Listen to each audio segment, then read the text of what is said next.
started yet. This could be bad. You guys are just, anyway. Thank you, Pastor Stephen, for clarifying that I married a woman. She's great. She's in the third row. Guys, I'm really excited to be preaching this message to you. But first, I have a quick story, if that's cool, so you guys get a little used to me. All right. So 2 things. First, I got permission to tell this. Second, she's in a much better place now, but morphine is a crazy thing. So here we go. Come back with me. 16 years ago. Little teenage Shane is in bed. It's a Tuesday night. It's cool, crisp, wonderful evening. I'm in bed, all nice and snugged up, and I hear this weird noise coming from the kitchen. So, the investigative person that I am, I decide to strut out into the kitchen to see what's happening. And there's my beautiful, wonderful mother, all 5 foot, 0 inches, 90 pounds soaking wet. And she's standing over the kitchen, cleaning it furiously, rubber gloves on. And she's wearing nothing but a long t-shirt, a utility belt, and a buck knife. And this woman is just going to town on the counter. And my mom was a nurse, so that place was spotless already. Woo! There's no need for this woman to be cleaning at midnight in the kitchen. But lo and behold, there she was. So she's just going to town, and she's just cleaning it. And she looks up and she spots me, and she squints accusatorially. And the first words out of her mouth are, "Do you want some ice cream?" Normally, I would say yes, but I felt like I would just observe this time. So I just say, "No thanks," because I was really young and my voice hasn't dropped yet. So she's like, so she squints even more accusatorily, takes off the rubber gloves, opens the freezer, takes out the ice cream, opens the microwave, tosses it in, slams it shut, and 9999. Boop. I assumed that she had a handle on her life at this point, so I'm going back to bed.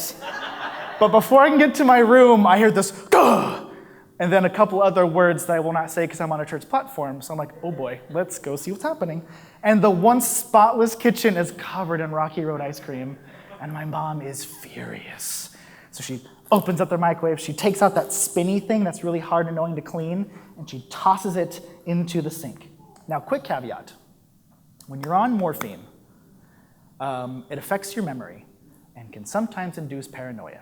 So, in the midst of her releasing the spinny thing and it hitting the sink, totally forgot she had just done that. So she makes a noise and she freaks out and she's like, "There's someone here." I'm still standing in the doorway like, okay, well, let's see what just happens now. She's like, "We must check it out." So she struts to the back door, takes a giant mag light flashlight thing, and a mug of wine, because I grew up in the trailer parks, so you don't need no glasses when you have your wine, you just have a mug to it, and it's fine. So she opens the back door with that motion, and she settles up, and just starts turning on and off the flashlight for 10 minutes whilst she sips her wine, kind of like this. Click. Click, click. Click. Click. She determines that it's safe, closes the door, puts down her stuff, takes off her bulletproof vest and whatever she has on, but she leaves the knife, just in case. She looks at me again and she goes, "We need to talk to your father," which is always a good thing. So she takes me by the hand and she leads me, kind of like a gremlin, into the bedroom. She opens the door, and there's my father just passed out on the bed because he has to wake up in 3 hours, because apparently when you're a dad, you get up at 4. I don't know what that's about, but what have you. So she comes in. She takes me. She walks me. She sits me on the bed. She lays me down. She pulls up the covers. And she starts tucking me in like a burrito. And the whole time she does this, she's repeating this phrase, "Shane, tell your father about the strawberries and how they hurt you. It's okay. Tell him about the strawberries, and they're not gonna hurt you. It's okay. It's okay." Click. She locks it from the inside, closes the door, and goes off to whatever she's about to do. Well, Their bed's really comfortable, and it's late, and I'm like, I'll just sleep here next to my dad. It's kind of nice. So I fall asleep until I'm woken up by more cacophonous noises. And I'm like, oh no, I sit up and I look over, and there's lights flashing from underneath the thing. I'm like, oh my gosh, she's either building a time machine or she's breaking the microwave. Either one of those is not good. So I get out of bed, and I open the door, and the first thing I hear is this loud, like orchestral, intense music, like, and it's just huge and it's loud. And I take a step out, and I see a DVD on the ground in the hallway. All right, good sign. I take a couple more steps. There's more DVDs, and it's getting louder. And I see pasta. Is that fettuccine on the ground? And more DVDs, and the music's getting louder and louder. And I finally come into the living room, and there's my beautiful, sweet mother, passed out on a lazy boy, covered in fettuccine Alfredo, surrounded by DVDs, and The Lord of the Rings is on full blast on the TV, and Aragorn is just chopping orcs in half, and Frodo's just crying on the screen, because that's what he did for 3 hours, like, no! And she's just passed out. So I take one look, and I mute it, and I go straight to bed. Now, the crazy thing about this story is I get up the next morning, and I come out, and I'm tired. I have to go walk to school. And I walk out, and the living room is entirely spotless. And my mom's sitting there, and she's like, was I sleepwalking last night? Because the place was a mess. Oh, well. And she just goes off to work, and I was like, oh, my gosh. So anyway, that's a little bit about me. So that story happened 16 years ago, and it's embedded in my brain. And I want to talk about memories today and how important they are, but first, we all have things we've had happen, right? Where it's like, you can remember how it smelled, how it looked, your feelings and emotions, right? We all there? Some? Yeah? Cool, awesome. So to talk about that, I'm going to take this back a little bit farther because I'm a bit of a walker. Talk about that, I want to talk to you guys about Israel, all right? So we're going to go back a couple thousand years. This is after King David has killed Goliath. He's been crowned king. He has fought in countless battles against the enemies who tried to invade it and take everything from them. And it's like every battle got more intense and bigger and better and badder. And every single time God gave him the victories, right?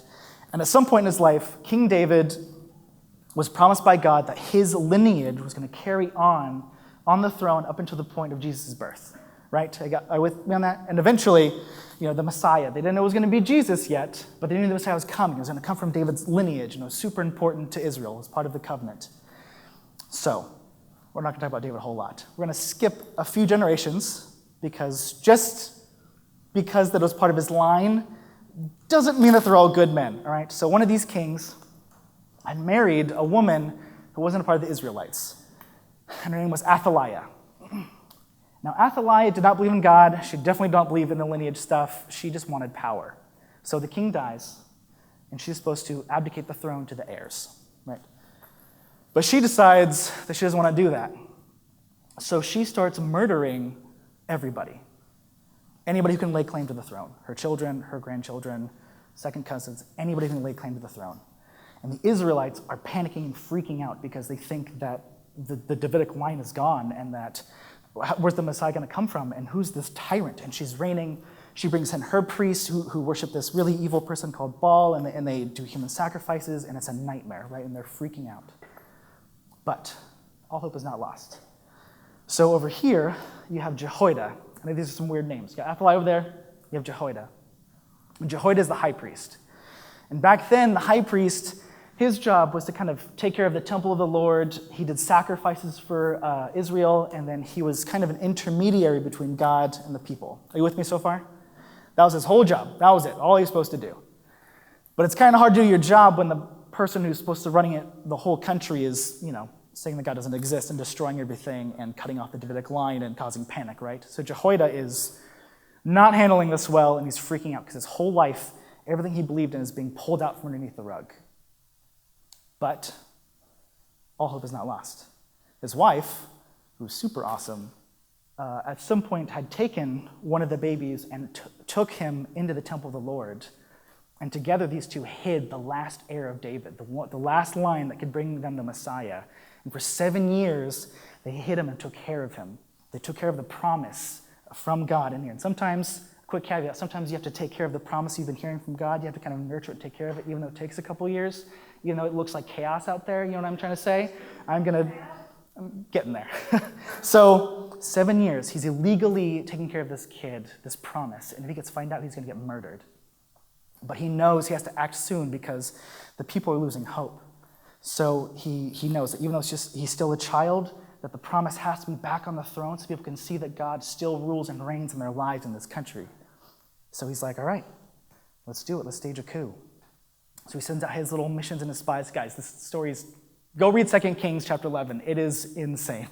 So he sends out his little messengers, and they get these conspirators together, and there's some guardsmen and some generals and even some farmers who just believe in the promise that even though the world looks like chaos, that they can still do something, right?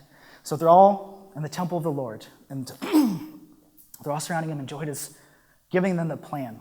And I want to tell you part of his plan, and I'm really excited for this. So we're going to go to 2 Kings chapter 11, verses 8 through 10. This is Jehoiada. He's got all of his conspirators with him, and this is what he says. Form a bodyguard around the king and keep your weapons in hand. Kill anyone who tries to break through. Stay with the king wherever he goes. So the commanders did everything as Jehoiada the high priest ordered. The commanders took charge of the men reporting for duty that Sabbath, as well as those who were going off duty. They brought them all to Jehoiada the high priest, and he supplied them with the spears and shields that had once belonged to King David and were stored in the temple of the Lord. So, a little about me. 6 years ago, I was living in California. I just got out of ministry school. I felt called to step into ministry full time. I was working a pretty sweet job as a server, making good money. I was married previously, and we were going from churches to churches throughout California, kind of seeing which one wanted to hire me. It was a really sweet time in my life in the early 20s, right? I was going to get a stipend, and I was going to get to raise up the youth and grow the church, and it felt really good. And I was praying to God, what's the right step I'm supposed to take, and what do you have for me? And I met this person, and they started this ministry here in Texas. And they're like, hey, I want you to come with me and help build this from the ground up in Texas. And at first I was like, really? Texas? Oh man, let's see what happens. So I spent a year praying about it. God, I have all of these opportunities here. They're going to pay me full time. It's California. Like, I know these people. Or do I give up everything and come out here to Texas and essentially start over with this person? And I felt peace doing it. So I went. I quit my job. I told those people, thank you, but no thanks. I'm going to go do this thing. We packed up everything we had in my van, and we drove out here. And within 2 years, I was divorced, a college dropout, swimming in student loans. I was essentially homeless, living in my van and sleeping on couches. I was not doing ministry to that person. I was not doing ministry at all. And I was depressed, and I was angry, and I was hurting, and I didn't know if I'd made the right choice. I felt like I'd given up everything to do this thing, and it got pulled out from underneath me. And I wasn't quite like, screw this, I'm out of here, but I was getting pretty close. I was drinking a lot, I was partying. I hadn't quite dipped into the whole drugs and sex thing, but I was getting real close. I was towing that line, because if you ever try to pursue something and it gets pulled out from beneath you, sometimes the easiest thing to do is just satisfy something, right? And usually the easiest thing is the flesh. And it was hard. And I remember I was in my van, probably after a few too many in the back, and just kind of crying and whatever, and I found this. And I've had this for probably a decade, and I'm a big nerd, and I write down a lot. I'm constantly writing my dreams and what people have prayed over me, and my prayers, and my experiences, and things that God has done. And just for fun, I opened it up, and I was just kind of going through it, and can I read a few things? This is, let's see. Oh, so this is in August of 2013. My car had broken down, and I didn't have money. I was working at Guitar Center making like $8 an hour, so I had no money and no way to get to work. And I was just praying, like, God, you have to do something. I don't know what to do. And the next day, a friend of mine came over, and he's like, hey, God told me to give you my scooter. And it was a little moped that went 45 miles an hour, but it got me to work for a year. Let's see. Find a good one. Oh, September of that same year. Still struggling financially, and I just needed food and gas. Like, my account was empty, like 0.03 cents empty, if not probably overdrawn, let's be honest. And I had no gas, no money. I was going to get paid for a week, and I was stressed, and I was like, God, you have to show up and do something because I can't do anything else. I'm already working it as much as I can. And a couple days later, I found on my windshield a Visa gift card for $100 and just a note that says, God's looking after you. We love you. Anonymous. And guys, I have dozens of things of just what he's done. The last one I want to read you, if I can find it. Let's see. Yeah. So this was in June of 2015, and this is this last little section, and I said, I hate making decisions, but I really need to man up.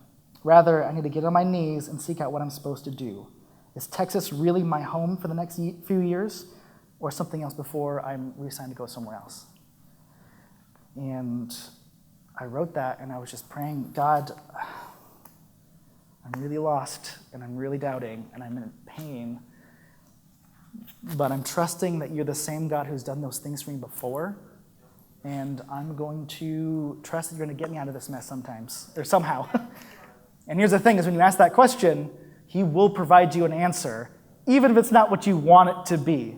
Because about a week later, I'm with a girl, and we're at her place, and the evening is free, and I'm deciding if I want to do this thing or not. Let's be honest. And, I'm in that moment, and my phone rings. And my phone never rings, so I'm like, this must be important. So I pull it out, and it's my friend from ministry school who just moved to Texas recently. And I'm like, I should probably take this case important. So I flip it open, hold me, I was like, hello? And he's like, hey man, I know that life's kind of a mess, that the ministry thing didn't work out.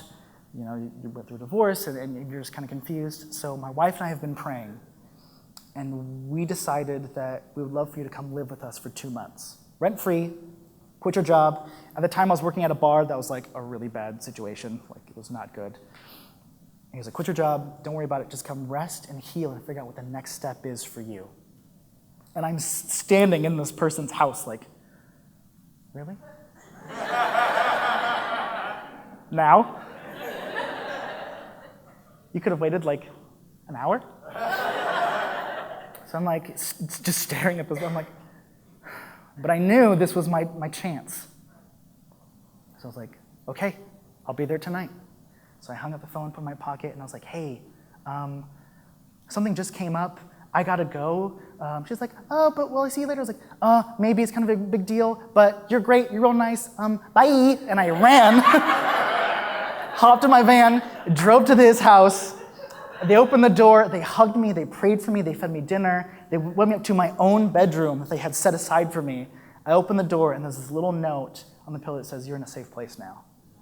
And guys, I wept. And for 2 months, I would spend my nights in there just reading this, praying, reading the scriptures, and sitting down and talking to my ministry friend about the things we had done 10 years before, and the things that he had done in both of us first. And I slowly began to rebuild my faith and find my identity in God versus my circumstances. And the point I want to make is that your memories are super important, because I was using my memories of my past victories and things God had done to get me out of that current situation and pull me out of here. So our memories are an armory for the things that God wants to do. And Jehoiada, when he was in the temple of the Lord and he's pacing back and forth and there's chaos happening out there, and he has this promise that's just eating and pooping on itself, and it's supposed to be the king because that's what God called. And he's like, but People have died, and what am I supposed to do? And he's pacing, and it says that when he took the weapons that David had consecrated to the Lord, so he's pacing back and forth, and he's seeing these weapons along the wall. And the thing about those weapons they were all from King David's past victories. And it wasn't just spears and small shields. I did some research on this, and that was kind of a catch-all term. What it was you had Goliath's sword hanging on that wall. Goliath's sword, the one that David, when he hit him with the slingshot and he cut his head off, was hanging on it. So anytime that people came to the temple of the Lord to worship and pray, they see it. They see God's victory he gave to David. And you go on and you see David's mighty men like Israel, who had stood in front of the Philistines and killed 800 of them, and his hand stuck to his weapon. That is hanging on the wall of the temple of the Lord. So they're seeing how God can do things even though it looks chaotic and crazy. And he's just pacing back and forth and seeing these victory after victory after victory after victory. And it doesn't say this in Scripture, but I believe that Jehoiada was like, wait a minute. You delivered us from the Philistines and from Assyria and from Goliath time and time and time again. Why are you any different? And I had to realize that even though I was sleeping in my van on the couch and I was destitute and alone, that God had delivered me from things time and time and time again. And when I was on my knees, when I was feeling so depressed and hurt, I had to say, God, you are the same God you are today as you were yesterday. When I needed money then, you're going to give it to me now. And he did. So I started acquiring the same weapons on my shield that every time if I lose my job, I can be like, you know what? I was homeless before and you provided for me. What's a job going to do? Because I have this weapon, this victory in my hands of what you had done for me in the past. So I can just use this and pray into it. And Jehoiada, he took them down. He was giving them to the people to go take it back the promise. And we all have victories inside of our hearts, that memories of the past, the things we've gone through. Our salvation story is just hanging on all of our walls. We all have an armory full of weapons and victories, and we have to go back and we have to pull those off. And whatever your current circumstance is, you can say, no, this is scary and this is frightening, and the promise seems like it's dead and dying, but it's not. I just have to pull those off and pray into it. I will never fear about homelessness or job loss ever again because I have that victory hanging on my wall. That's evidence right here. I don't have to worry or fear about divorce because instead of fretting about it and stressing and getting drunk all the time, I went to therapy and I was praying and then seeking my identity in Christ versus into sex. So I didn't have to go through this whole tumultuous 10-year process of getting healed from it. I could just speak life into that circumstance. Say, God, I don't know what you're doing in this situation, but I know it's going to come from good. You're going to turn it into good. And we have situations, all of us have situations that have lied dormant, that have gotten rust on our walls because we haven't seen them as victories. We just see them as trauma. We just see them as evil, like, well, I gave 20 years to this company and then they fired me, so I wasted my time. Or I had this relationship that I thought was going somewhere and then they left me. Well, I came to Texas to start a ministry and now that didn't happen. And I could have easily have gone back to California, defeated and angry and broken and left, but I said, actually God said, he's like, do you want to stick around in Texas and see what I can do? See how I can turn this into a victory? Because it took not but a few months for me to get a job that I was unqualified for, because God graced me for it. So I started meeting a new family and new people that he was putting in my life. And slowly but surely it snowballed, where I was getting better work and better pay, but even though I didn't deserve it, and I was working for it, but God was just like, hey, go do this. Hey, go do this. Oh, I'm going to meet this girl, and I'm going to fall in love again, and it's going to feel so good and holy and safe and healthy. Oh, I'm going to keep going to therapy. Oh, this pastor I meet in Arlington is going to take time out of his life to speak and pour into my life and see the gifting that I had thought had died because I was like, well, there's no chance of me becoming a pastor ever again or a teacher or whatever. I guess I should just work a job or whatever and just kind of let that dream die. And he said, nah. Let's see what happens. And I get to stand up here and I can trace back my life for the past 10 years and see the trail of what he has done, even though the circumstance was crazy and awful and a nightmare, and it didn't matter. And some of you may be thinking, Shane, wow, that's awesome that God gives you stuff. Your life sounds great, but you don't know what I've gone through. You don't know the death that I've seen. You don't know the pain, or the very fact that if I look back at this memory, I just cringe and feel pain and sorrow, and I don't even want to think about it. Can we just let it die? Can we let it stay dead so I can just move on?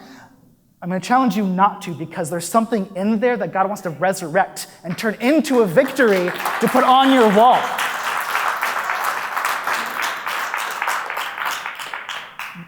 I'm seeing hundreds of battles and victories fought and won. If you're still here, you've got victories and battles you've won that you can pull out. And here's the thing, Jehoiada didn't fight alone. He didn't just take off the biggest sword he could and charge into the throne room and start fighting. No, he got his conspirators together. He had dozens of guys in the room with him, and he was taking off those swords and those spears and those weapons, and he was giving it to them. And that's the thing, is that someone's miracle is residing in you.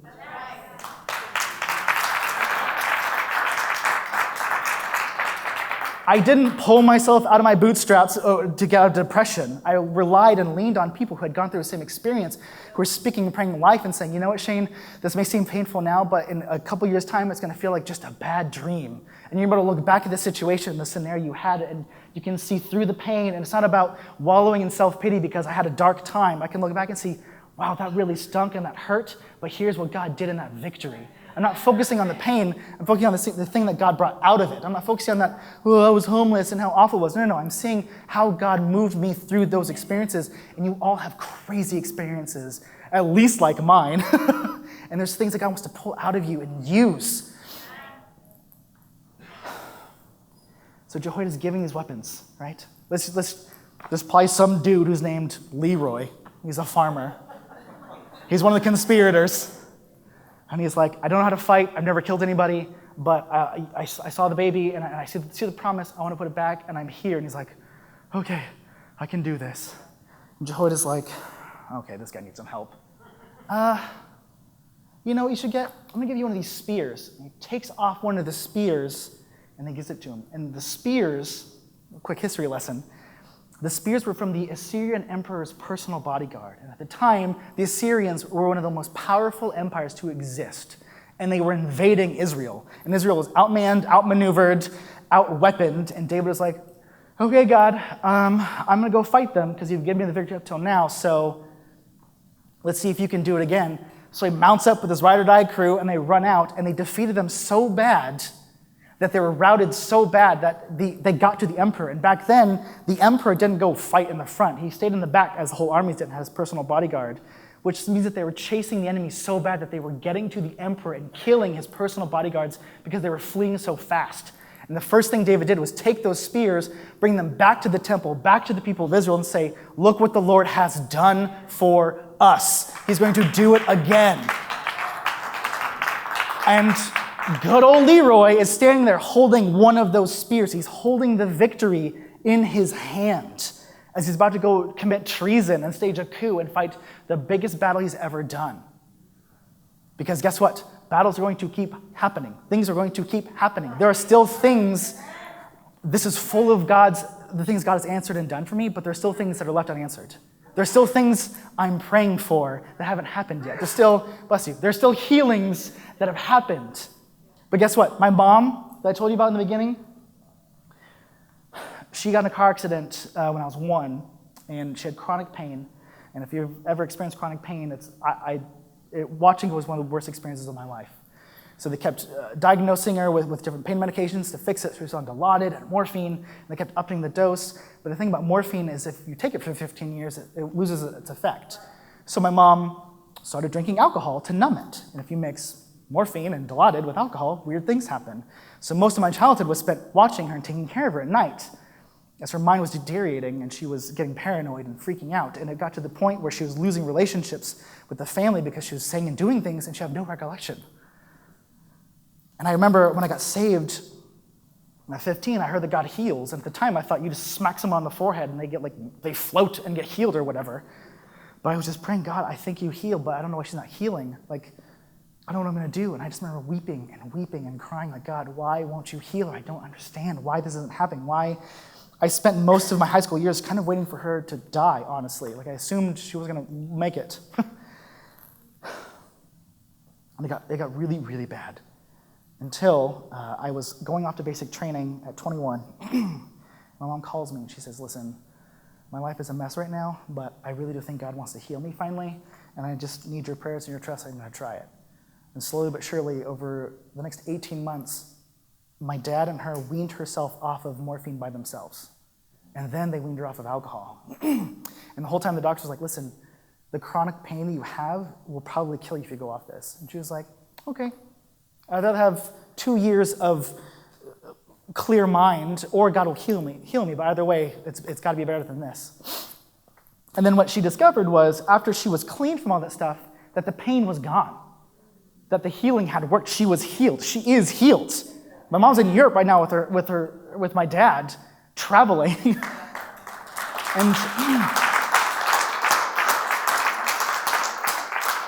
and she looks better than she did 15 years ago. And it's amazing. So now I'm in a situation where I have friends and I have family who I'm believing for healing, and I'm praying and interceding for it, and it's not happening yet. But guess what? I have this victory that I could take from my mom that said, I don't know why it takes this long, but sometimes it does. Even if it takes 15, 20 years, that's okay. I'm not going to lose hope because I have her victory, and I can take it and keep praying into these people, trusting, having faith that he's going to do the same thing. So we all have stories. We all have victories that we need to pull out.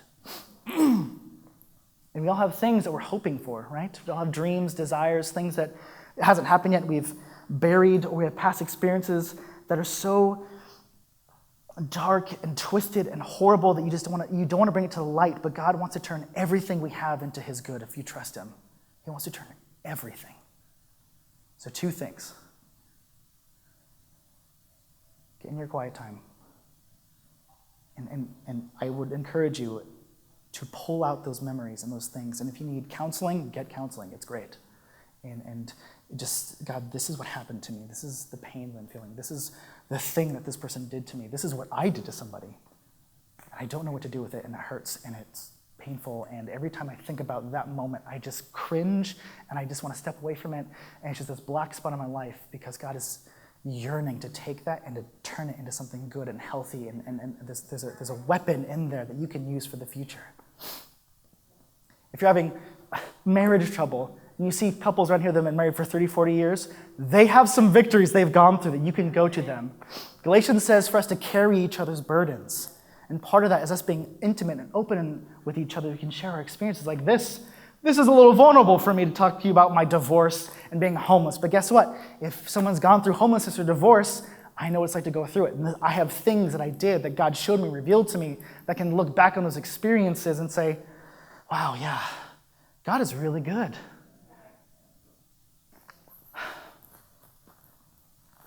Your memory is an armory. And it's time that we take some of those things and dust them off and sharpen them up and shine them up as we pursue the things that God has for us, the promises that God has for us in the future, and use the things we've gone through for our future.